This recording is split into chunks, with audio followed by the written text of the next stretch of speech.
Hello all the future officers, this is Shubham Verma and you are watching Exam Mode. And friends, this is a dedicated video on ISRO's future mission. Friends, science and technology में space mission के बारे में definitely आपसे exam में question पूछे जरूर जाते हैं। 2 या 3 क्वेश्चन इस टॉपिक से बनते हैं। तो इससे पहले मैंने जो वीडियो अपलोड करी थी उसमें मैंने इसरो के अब तक जो इम्पोर्टेंट मिशन हो चुके हैं उस पर वीडियो बनाई थी, और ये इसरो के जो आने वाले फ्यूचर में जो इम्पोर्टेंट मिशन होने वाले हैं उस पर डेडिकेटेड वीडियो है। आई एम शुभम वर्मा और मैंने CDS 2 बार क्लियर किया है और CA प्रिपरेशन कमांडर मैंने 1 बार क्लियर किया है। तो ये मैं अपने एक्सपीरियंस के साथ वीडियो बना रहा हूँ, ये आपके एग्ज़ाम के लिए बहुत ज़्यादा हेल्पफुल होने वाली है। तो आइए अब इसे स्टार्ट करते हैं। Our first mission is Gaganyaan mission. Friends, Gaganyaan mission में हम ह्यूमन स्पेस फ्लाइट का डेमोन्स्ट्रेशन करने वाले हैं, जिसमें कि हम अपने एस्ट्रोनॉट्स को 400 किलोमीटर जो कि लोअर अर्थ ऑर्बिट में सिचुएटेड इंटरनेशनल स्पेस स्टेशन में अपने एस्ट्रोनॉट्स को भेजने वाले हैं। फ्रेंड्स, गगनयान मिशन का टोटल कॉस्ट रहा है 9023 करोड़ रुपीज़ और ये 2024 के एंड में हम लॉन्च करने वाले हैं। इसका टेक्नोलॉजी डेमोन्स्ट्रेशन हम पहले ही कंप्लीट कर चुके हैं और वो सफल भी रहा था। तो this will be the basic process इसमें होने के वाला है। GSLV Mk3 के थ्रू हम अपने एस्ट्रोनॉट्स को लिफ्ट कराएंगे फ्रॉम श्रीहरिकोटा और 16 मिनट हमको लगेंगे लोअर अर्थ ऑर्बिट में रीच होने के लिए। वहाँ से हमारे लॉन्च व्हीकल से ऑर्बिटल मॉड्यूल सेपरेट हो जाएगा और उसके सोलर पैनल्स जो के हैं वो वहाँ से इसकी डिप्लॉयमेंट वहाँ पे हो जाएगी। इसके बाद ISS में हम अपने एस्ट्रोनॉट्स को 5 से 7 दिन रखने वाले हैं। उसके बाद क्या होगा कि रीओरिएंटेशन मॉड्यूल स्टार्ट हो जाएगा। इसमें क्या होगा कि जो ऑर्बिटर मॉड्यूल है वो फिर से धरती की ओर आने की ओर बढ़ेगा। उसके बाद डी बूस्ट का प्रोसेस स्टार्ट होने वाला है। उसके बाद आप देख सकते हैं यहाँ पे कि separation of crew and service module will be going to take place. Service module और क्रू मॉड्यूल यहाँ से अलग हो जाएंगे। उसके बाद नेक्स्ट प्रोसेस में एरो ब्रेकिंग प्रोसेस होने वाला है। दोस्तों, एरो ब्रेकिंग में बेसिकली नीचे से पुश लगता है टू द क्रू मॉड्यूल, जिसके वजह से उसकी स्पीड में काफ़ी ज़्यादा गिरावट आती है। उसके बाद पैराशूट्स की डिप्लॉयमेंट हो जाएंगी। पैराशूट की डिप्लॉयमेंट होने की वजह से क्रू मॉड्यूल की स्पीड बहुत ज़्यादा कम हो जाएगी और धीरे धीरे कम होने के बाद क्रू मॉड्यूल गुजरात के अरेबियन सी में स्प्लैश डाउन करेगा। इसके बाद इंडियन नेवी हमारे एस्ट्रोनॉट्स को सफल निकाल के मेनलैंड पे लेके आ जाएगी। तो ये बेसिक प्रोसेस होने वाला है। तो गगनयान मिशन में बेसिकली कौन कौन से कंपोनेंट इस्तेमाल किए जा रहे हैं, इसके लिए हम इस्तेमाल करने वाले हैं हैवी GSLV Mk3 रॉकेट और क्रू मॉड्यूल ये आपका दिखाया गया है, और ये सर्विस मॉड्यूल होने वाला है क्योंकि यहाँ सर्विस मॉड्यूल में बेसिकली यहाँ पे बूस्टर लगे होते हैं, जिसकी वजह से क्रू मॉड्यूल की मूवमेंट आसानी से हो पाती है। तो ये आपके लॉन्च व्हीकल की कुछ खूबियाँ हैं। ये क्रू एस्केप सिस्टम यहाँ पर है और ये ऑर्बिटल मॉड्यूल कैप्सूल है। यहाँ पे क्रायोजेनिक स्टेज है, यहाँ पे मतलब मीन्स कि इसमें क्रायोजेनिक फ्यूल का इस्तेमाल किया गया है। लिक्विड स्टेज है यहाँ पे, और साथ ही साथ सॉलिड प्रोपल्सन सिस्टम 2 लगे हुए हैं। इतना इस्तेमाल GSLV Mk3 रॉकेट में किया जाएगा। And these are the 4 brave man जिसका सिलेक्शन हुआ है for the Gaganyaan mission. Group captain Prashant Balakrishna Nair, group captain Ajit Krishnan, group captain Angad Pratap, wing commander Shubhanshu Shukla. तो ये 4 एस्ट्रोनॉट होने वाले हैं। फ्रेंड्स, इंडियन गवर्नमेंट ने एस्ट्रोनॉट की जगह इनको व्योमोन नॉट या फिर गगन नॉट बुलाना शुरू कर दिया है। तो ये आपको याद रखना है, ये आपसे एग्जाम में पूछ सकते हैं कि एस्ट्रोनॉट्स का इंडियन वर्जन का नेम क्या है। तो ये मिशन इंडिया के लिए बहुत ज़्यादा इंस्पिरेशनल, बहुत ज़्यादा इंपॉर्टेंट होने वाला है। इसके बारे में ज़रूर पढ़ के जाइएगा। फ्रेंड्स, अगर आपको ये टॉपिक पसंद आ रहा हो तो मेरे चैनल को जरूर सब्सक्राइब कीजिए। मैं ऐसी वीडियोज़ फ्यूचर में आप सबके लिए लाने वाला हूँ। Our second mission is NISAR mission. What is NISAR? NISAR is NASA ISRO synthetic aperture radar. ये US की स्पेस एजेंसी नासा और इंडिया की स्पेस एजेंसी इसरो के द्वारा जॉइंट एग्रीमेंट 2014 में साइन हुआ था और ये 2024 के एंड में लॉन्च होने वाला है। It will going to launch from Satish Dhawan space centre और ये लोअर अर्थ ऑर्बिट में सैटेलाइट की डिप्लॉयमेंट करने वाला है। ये टोटल मिशन 3 ईयर्स के लिए डिप्लॉय होगा। निसार का बेसिकली काम क्या होगा? निसार लोअर अर्थ ऑर्बिट में सैटेलाइट प्लेस करेगा और ये ओवरऑल अर्थ की मैपिंग 12 दिन में कंप्लीट कर देगा। So basically what are the uses of NISAR mission? Friends, NISAR mission के थ्रू हम अर्थ साइंसेस में बहुत ज़्यादा एडवांसमेंट करने वाले हैं। डिजास्टर मैनेजमेंट को रोकने में निसार मिशन का काफ़ी बड़ा रोल होने वाला है और एग्रीकल्चर के सेक्टर में निसार मिशन भी बहुत ज़्यादा हेल्पफुल होने वाला है, क्योंकि ये अर्थ की मैपिंग ऊपर से करेगा, जिसकी वजह से एग्रीकल्चर लैंड की हम मैपिंग आसानी से कर पाएंगे और हमें पता चलेगा कि कहाँ की सॉइल किस प्रकार की होने वाली है। और ये infrastructure monitoring and climate change में बहुत ज़्यादा हेल्पफुल होने वाला है।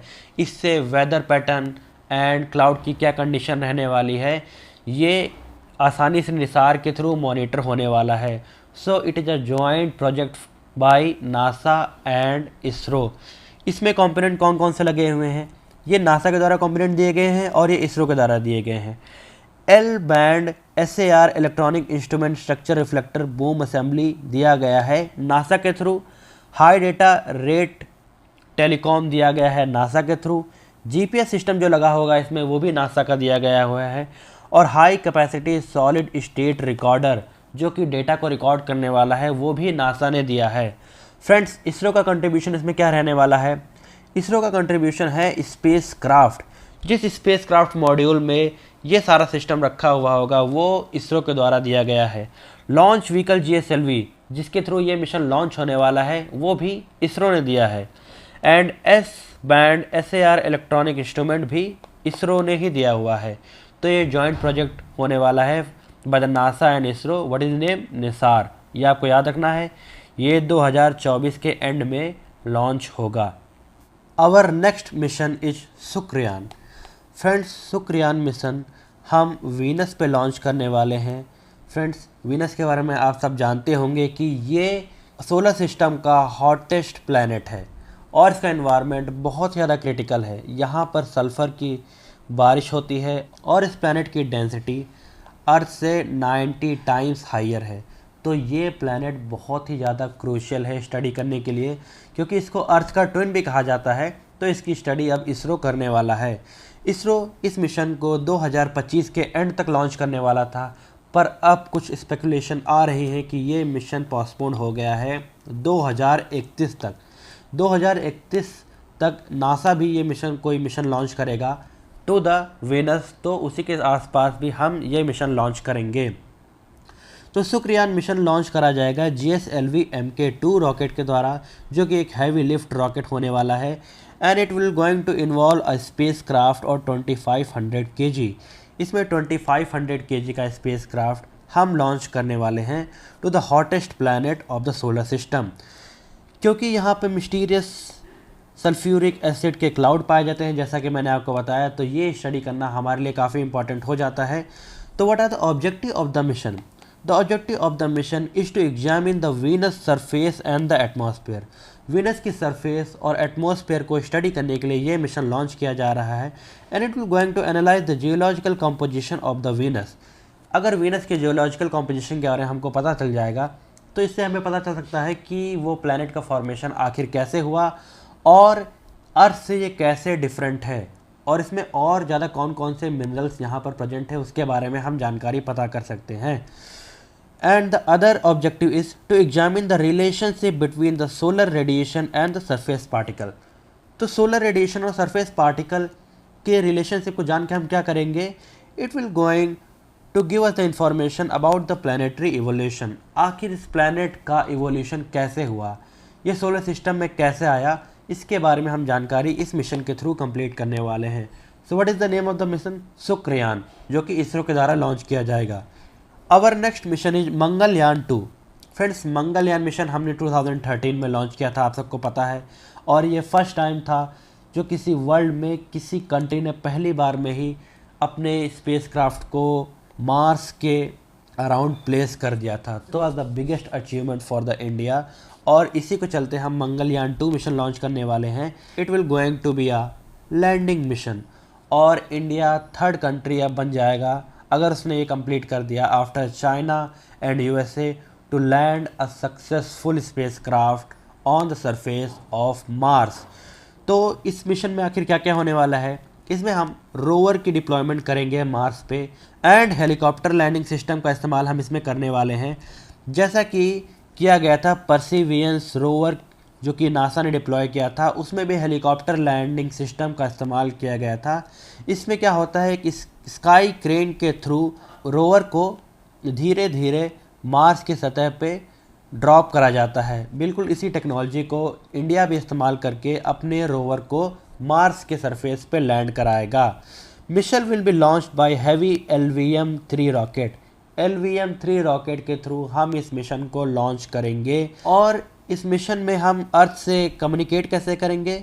मान के चलिए मार्स है और ये आपकी अर्थ है, तो हम यहाँ पर एक कम्युनिकेशन सैटेलाइट डिप्लॉय करने वाले हैं, जहाँ मार्स से आए हुए सिग्नल पहले सैटेलाइट पे जाएंगे, फिर उसके बाद वो सिग्नल अर्थ पे भेजे जाएंगे। तो it will be going to a relay communication satellite system, जो कि मैंने आपको आसानी से समझा दिया।